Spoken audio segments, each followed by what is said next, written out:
You might want to think twice about pulling that weed up in your backyard. They could be the solution to food deserts, inadequate health care, and environmental racism. Communities of color are beginning to pipe up.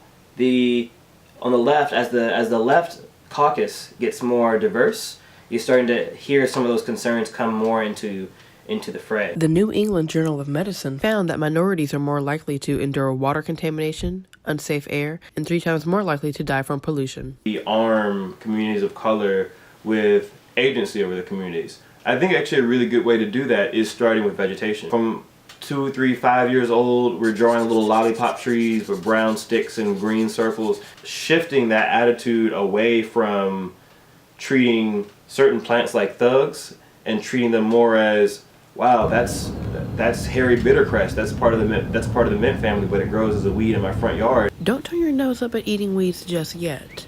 Dandelions are full of potassium, vitamin A, and can even be found in some salads. Building upon that idea could potentially serve as a mechanism to mitigate food deserts.